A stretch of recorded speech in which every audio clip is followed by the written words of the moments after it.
जगजीवन राम एक भारतीय राजनेता और स्वतंत्रता सेनानी थे जिन्होंने ब्रिटिश औपनिवेशिक शासन से स्वतंत्रता के लिए देश के संघर्ष में महत्वपूर्ण भूमिका निभाई थी।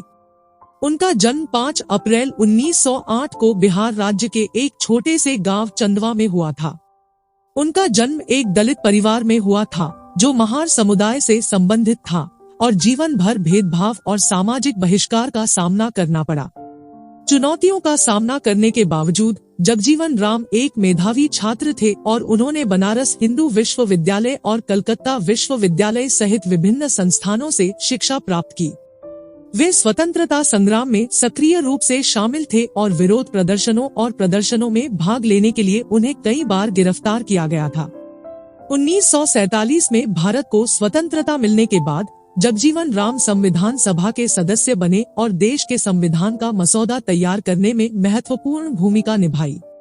उन्होंने रक्षा मंत्री, कृषि और सिंचाई मंत्री और श्रम और रोजगार मंत्री सहित विभिन्न मंत्री पदों पर काम किया।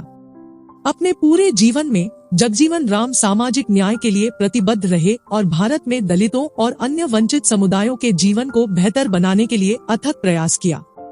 वह सकारात्मक कार्रवाई और आरक्षण नीतियों के प्रबल समर्थक थे, जिसका उद्देश्य समाज के वंचित वर्गों को अधिक से अधिक अवसर प्रदान करना था। जगजीवन राम का शिक्षा की शक्ति में दृढ़ विश्वास था और उन्होंने दलितों और अन्य वंचित समुदायों के बीच साक्षरता और शिक्षा को बढ़ावा देने के लिए काम किया।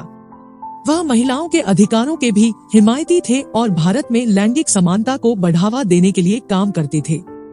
भारतीय राजनीति में जगजीवन राम के सबसे महत्वपूर्ण योगदानों में से एक जनता पार्टी के गठन में उनकी भूमिका थी, जो 1977 के आम चुनावों में सत्तारूढ़ कांग्रेस पार्टी को हराने के लिए विभिन्न विपक्षी दलों का गठबंधन था।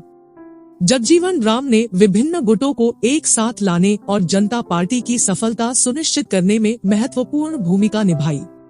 अपनी कई उपलब्धियों के बावजूद जगजीवन राम ने अपने पूरे जीवन में कई चुनौतियों और बाधाओं का सामना किया। एक दलित नेता के रूप में उन्हें उच्च जातियों से भेदभाव और सामाजिक बहिष्कार का सामना करना पड़ा, जो एक हाशिए के समुदाय के नेता को स्वीकार करने को तैयार नहीं थे। हालांकि जगजीवन राम सामाजिक न्याय के प्रति अपनी प्रतिबद्धता पर अडिग रहे और उन्होंने जिन लोगों का प्रतिनिधित्व किया, उनके जीवन को बेहतर बनाने के लिए अथक प्रयास किया। जगजीवन राम की विरासत भारतीयों की पीढ़ियों को प्रेरित करती है, खासकर हाशिए के समुदायों से। उनका जीवन और कार्य दृढ़ता, समर्पण और सामाजिक न्याय के लिए अटूट प्रतिबद्धता की शक्ति का एक वसीयतनामा है।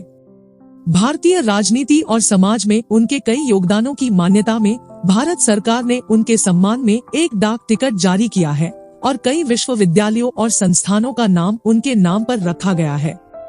अंत में जगजीवन राम एक दूरदर्शी नेता थे जिन्होंने अपना जीवन सामाजिक न्याय और समानता के लिए समर्पित कर दिया।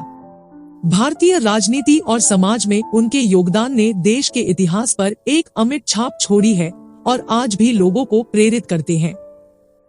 उनका जीवन और कार्य हाशिए और वंचितों के अधिकारों के लिए लड़ने के महत्व की याद दिलाता है और उनकी विरासत आने वाली पीढ़ियों को प्रेरित करती रहेगी।